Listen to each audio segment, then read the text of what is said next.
MCU यानी कि Marvel cinematic universe की अब तक करीबन 22 मूवीज आ चुकी हैं। जिन लोगों को पता नहीं है उन्हें ये बता दें कि मार्वल्स की सारी मूवीज और सुपर हीरो कैरेक्टर्स 1939 से अब तक चली आ रही मार्वल कॉमिक्स पर आधारित हैं। मार्वल मूवीज का सिलसिला 2008 से शुरू हुआ था और आगे भी इस सीरीज में कई मूवीज आना बाकी हैं।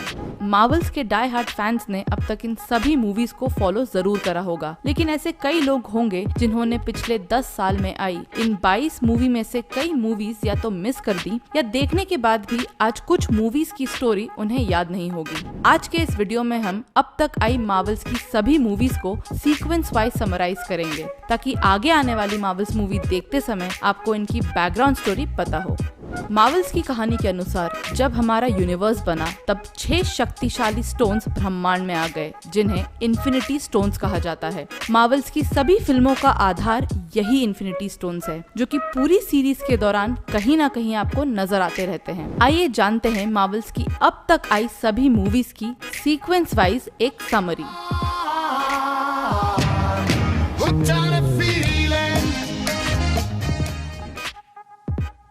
Iron man. मार्वल सीरीज की शुरुआत आयरन मैन से हुई थी, जिसमें आयरन मैन का किरदार रॉबर्ट डाउनी जूनियर ने निभाया था।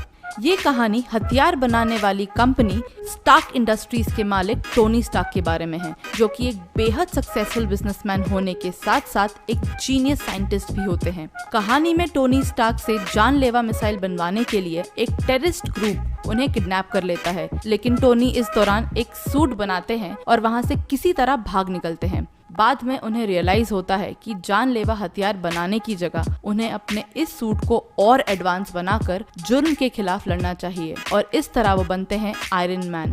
पूरी मूवी के दौरान किसी को भी ये पता नहीं होता है कि आयरन मैन कौन है, लेकिन अंत में टोनी खुद इस रहस्य का खुलासा कर देते हैं। The incredible Hulk.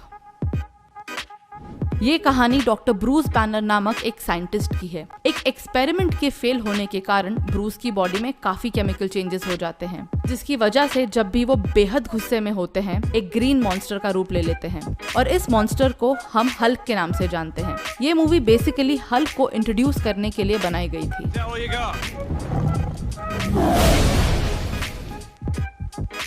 Iron man 2। Iron man के सीक्रेट का खुलासा होने के बाद टोनी को काफी मुसीबतों का सामना करना पड़ता है। एक तरफ अमेरिकन गवर्नमेंट उसकी आयरन मैन वाली टेक्नोलॉजी को हथियाना चाहती है, तो दूसरी तरफ टोनी के पिता के साथ काम कर रहे एक शख्स का बेटा टोनी की सफलता से जलकर उसकी जान का दुश्मन बन जाता है। टोनी और उसका दोस्त रोड्स दोनों मिलकर उस व्यक्ति को खत्म करते हैं और अंत में यही अमेरिकन गवर्नमेंट दोनों को पुरस्कार भी देती है। थॉर। ये कहानी एस्गार्ड नामक एक दूसरे प्लैनेट की है। ओडिन इस प्लैनेट का राजा होता है, जिसके 2 बेटे बताए गए हैं, थॉर और लोकी। एक दिन कोई पुराना दुश्मन एस्गार्ड पर हमला करता है और जवानी के जोश और गुरूर में चूर थॉर बिना प्लानिंग के उससे भिड़ जाता है और हार जाता है। इस बात से नाराज होकर थॉर के पिता ओडिन सजा के तौर पर थॉर की सारी शक्तियां छीनकर उसे उसके हथौड़े के साथ पृथ्वी पर फेंक देते हैं। इस बात का फायदा उठाकर थॉर का सौतेला भाई लोकी थॉर को मारने का प्लान बनाता है ताकि खुद राजा बन सके, लेकिन बाद में थॉर की शक्तियां वापस आ जाती है और वो लोकी को हरा देता है। Captain America the first Avenger. ये कहानी 1942 के वर्ल्ड वॉर के टाइम की है। स्टीव रॉजर एक आम सा दिखने वाला लड़का अमेरिकन मिलिट्री ज्वाइन करता है ताकि वो अपने देश की सेवा कर सके। उसकी निडरता और साहस के कारण उसे एक सुपर हीरो एक्सपेरिमेंट का हिस्सा बनाया जाता है, जिससे उसे कई तरह की सुपर पावर्स मिल जाती है और इस तरह वो कैप्टन अमेरिका बन जाता है। इसके बाद फिल्म में वो हाइड्रा नामक एक नाजी ऑर्गेनाइजेशन के खिलाफ लड़ता है। लड़ाई के अंत में कैप्टन का प्लेन नॉर्थ पोल में क्रैश हो जाता है। इस घटना के बाद सभी लोग कैप्टन को मरा हुआ समझ लेते हैं, लेकिन असलियत में कैप्टन सालों तक बर्फ में जमा होता है और करीबन 70 साल बाद उसकी वापसी होती है। The Avengers. ये मूवी टेसरेक्ट क्यूब नामक एक पावरफुल ऑब्जेक्ट पर आधारित है। ब्रह्मांड में मौजूद एक पावरफुल एलियन को टेसरैक्ट क्यूब के बारे में पता चलता है और वो उसे हासिल करने के लिए थॉर के सौतेले भाई लोकी को पृथ्वी पर भेजते हैं। लोकी को रोकने के लिए शील्ड सारे सुपर हीरोज की एक टीम तैयार करती है, जिसमें iron man, captain America, black window, Thor, Hulk और हॉकाई शामिल होते हैं। इस टीम का नाम होता है दी एवेंजर्स। एवेंजर्स और लोकी की लड़ाई में जीत एवेंजर्स की होती है। Iron man 3। इस मूवी में टोनी स्टार्क यानी कि आयरन मैन का सामना अपने कुछ पुराने दुश्मनों से होता है, जिसके कारण वो अपने ही वजूद पर शक करने लगता है। उसे लगने लगता है कि वो अपने सूट के बिना और कुछ भी नहीं है, और इसीलिए अपने दुश्मनों को खत्म करने के बाद टोनी अपनी बॉडी से आर्क रिएक्टर निकालने का फैसला करता है। Thor the dark world. ये कहानी ईथर नाम के एक पावरफुल ऑब्जेक्ट पर आधारित है। According to the story, Asgard planet के देवताओं ने कई बरस पहले डार्क इल्व्स नाम की बुरी शक्तियों को हराकर उनके सबसे शक्तिशाली हथियार ईथर को किसी गुप्त जगह पर छुपा दिया था। लेकिन कई साल बीत जाने के बाद डार्क इल्व के कुछ लोगों की वापसी होती है और इस बार वो ईथर को दोबारा पाना चाहते हैं ताकि 9 के 9 प्लैनेट्स को खत्म कर सकें। कहानी में आगे चलकर ईथर जेन फोस्टर नाम की एक लड़की को मिल जाता है जो दुनिया को बचाने के लिए थॉर की मदद लेती है ताकि ईथर को सही सुरक्षित एस्गार्ड पर ले जाया जा सके। Captain America the winter soldier. Hydra नाम की जिस ऑर्गेनाइजेशन को वर्ल्ड वॉर 2 के दौरान कैप्टन अमेरिका खत्म कर चुका था, उसके कुछ लोग अब भी एक्टिव होते हैं। कहानी में आगे चलकर कैप्टन का सामना अपने ही बेस्ट फ्रेंड बकी से होता है। उसे ये जानकर हैरानी होती है कि इतने सालों में बकी को हाइड्रा के लोगों ने ही कैद कर रखा था और अब उसके दिमाग पर पूरी तरह हाइड्रा का कंट्रोल हो चुका है, जिसकी वजह से बकी कैप्टन के बचपन का दोस्त नहीं बल्कि विंटर सोल्जर नाम का एक दुश्मन बन चुका है। Guardians of galaxy. इस मूवी में मार्वल्स के 5 नए characters Gamora, Star Lord, Rocket, Drax और ग्रूट को इंट्रोड्यूस किया गया और इन्हें गार्डियंस ऑफ गैलेक्सी कहा जाता है। इस मूवी में हमें पता चलता है कि अब तक दिखाए गए स्पेशल ऑब्जेक्ट्स जैसे टेसरैक्ट, ईथर, स्पेक्टर असल में यूनिवर्स के सबसे पावरफुल ऑब्जेक्ट्स हैं, जिन्हें इन्फिनिटी स्टोन कहा जाता है, और थैनोस नाम का एक एलियन इन सभी स्टोन्स को हासिल करना चाहता है। कुल मिलाकर 6 इन्फिनिटी स्टोन्स हैं: space stone, mind stone, reality stone, power stone, time stone और soul stone. Avenger age of Ultron. 2012 में आई दी एवेंजर्स मूवी में टोनी स्टार्क को पहली बार पता चलता है कि अर्थ के अलावा यूनिवर्स में और भी प्लैनेट्स है जहां लाइफ एग्जिस्ट करती है और आज नहीं तो कल कुछ एलियंस अर्थ के लिए खतरा बन सकते हैं। एवेंजर्स एज ऑफ अल्ट्रॉन में बस इसी बात का हल निकालने के लिए टोनी स्टार्क अल्ट्रॉन नाम का एक आर्टिफिशियल सुपर इंटेलिजेंट मशीन बनाता है, पर दुर्भाग्यवश यही अल्ट्रॉन इंसानों को मशीनों का खतरा मानकर उन्हें ही खत्म करने निकल जाता है। अल्ट्रॉन को खत्म करने के लिए टोनी माइंड स्टोन की मदद से विजन नाम का एक सुपर हीरो बनाता है। विजन के साथ मिलकर सभी एवेंजर्स अल्ट्रॉन को खत्म कर देते हैं। Ant-Man.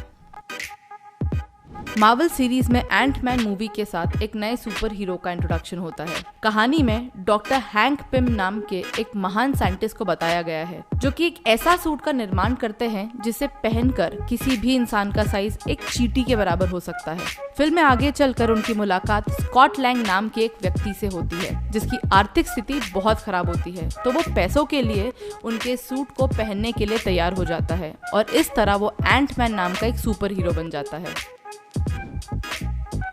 Captain America Civil War. Civil War movie में अमेरिकन गवर्नमेंट दुनिया भर की सारी गवर्नमेंट के साथ मिलकर अपने पॉलिटिकल फायदे के लिए एवेंजर्स को अपने अंडर काम कराना चाहती है ताकि उन्हें हर तरह से कंट्रोल करा जा सके। इस डिसीजन से टोनी के साथ कुछ और एवेंजर्स राजी हो जाते हैं, लेकिन कैप्टन अमेरिका ऐसे कॉन्ट्रैक्ट पर साइन करने से इनकार कर देता है और इस तरह एवेंजर्स की टीम 2 हिस्सों में बट जाती है। इस मूवी में 2 नए कैरेक्टर्स ब्लैक पैंथर और स्पाइडरमैन की भी एंट्री होती है। Doctor strange.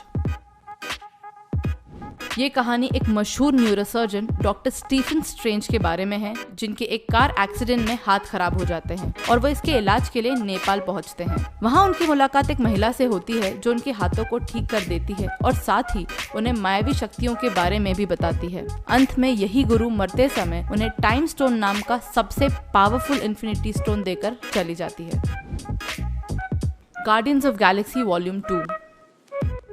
इस मूवी के मेन कैरेक्टर स्टार लॉर्ड को अपने पिता की सच्चाई के बारे में पता चलता है। गार्डियंस ऑफ गैलेक्सी वॉल्यूम 2 में कुछ नए कैरेक्टर्स भी जुड़ते हैं और एक बार फिर ये गार्डियंस हमारे यूनिवर्स की रक्षा करते हैं। Spiderman Homecoming. Captain America Civil War में इंट्रोड्यूस किए गए स्पाइडरमैन का असली नाम पीटर पार्कर होता है। टोनी स्टार्क इस मूवी में स्पाइडरमैन को मेंटर करते दिखाए गए और काफी उतार चढ़ाव के बाद finally Peter Parker iron man को अपनी काबिलियत का परिचय देकर उसका विश्वास जीत लेता है। Thor Ragnarok. थॉर के पिता ओडिन के मरने के बाद गॉडेसेस ऑफ डेथ हेला कैद से आजाद हो जाती है और एसगार्ड पर हुकूमत करना चाहती है। हेला कोई और नहीं बल्कि ओडिन की ही बेटी और थॉर की बहन होती है। उसको रोकने के लिए और एसगार्ड को बचाने के लिए थॉर, लोकी और हल्क साथ मिलकर हेला के खिलाफ लड़ते हैं। Black Panther. Captain America Civil War में अपने पिता को खोने के बाद टचाला यानी कि ब्लैक पैंथर अपने देश वकांडा वापस जाते हैं। वकांडा दुनिया का सबसे ज्यादा टेक्नोलॉजिकली एडवांस देश होता है और वाइब्रेनियम जैसा रेयर और स्ट्रॉन्ग मेटल भी सिर्फ और सिर्फ वकांडा में पाया जाता है। यह रहस्य किसी को भी पता नहीं होता। ब्लैक पैंथर अपने देश का नया राजा घोषित किया जाता है और इसके लिए उसे कई चुनौतियों का सामना करना पड़ता है। Avengers Infinity war.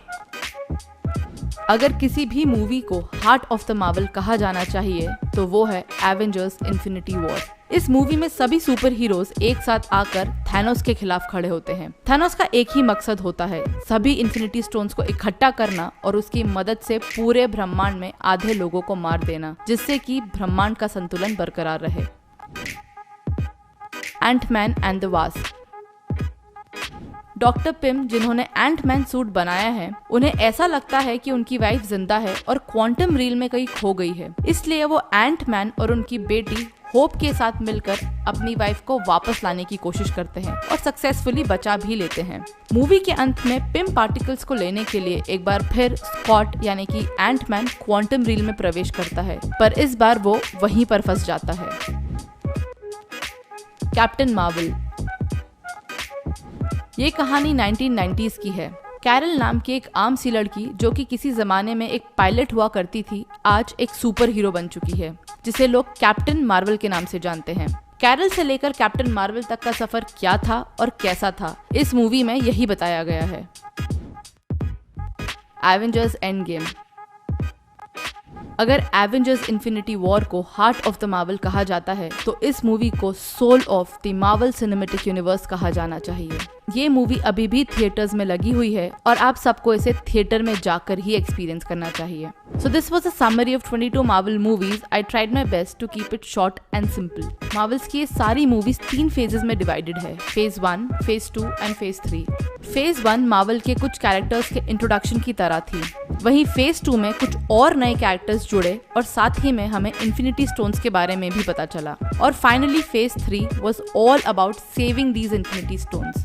और इसी फेज में कुछ और नए मार्वल कैरेक्टर्स भी हमारे सामने आए। हाल ही में स्पाइडरमैन फार फ्रॉम होम का भी ट्रेलर रिलीज हुआ है और ट्रेलर से इस मूवी की कहानी भी काफी इंटरेस्टिंग लग रही है। फेज 3 के बाद अब मार्वल्स का फेज 4 भी आना बाकी है। अब ये देखना बड़ा ही दिलचस्प होगा कि फेज 4 में कौन कौन से नए कैरेक्टर्स इंट्रोड्यूस होते हैं और मार्वल्स की कहानी आगे क्या मोड़ लेती है। अगर आप फेज 4 के बारे में जानना चाहते हैं तो मार्वल सीरीज पर आगे आने वाला हमारा अगला वीडियो जरूर देखें, जिसमें हम फेज 4 के बारे में कई इंटरेस्टिंग बातें बताएंगे। मार्वल्स की हर मूवी के एंड में एक मिड क्रेडिट सीन और एक पोस्ट क्रेडिट सीन होता है जो आने वाली अगली मूवी के लिए एक हिंट का काम करता है। मूवी देखते वक्त इन्हें बिल्कुल मिस ना करें। आपका सबसे ज्यादा पसंदीदा मार्वल कैरेक्टर कौन सा है, ये हमें कमेंट के जरिए जरूर बताएं। और अगर आपको ये वीडियो पसंद आया हो तो इसे लाइक और शेयर करें। ऐसे ही इंटरेस्टिंग वीडियोस देखने के लिए बॉलीवुड छाप को जरूर सब्सक्राइब करें।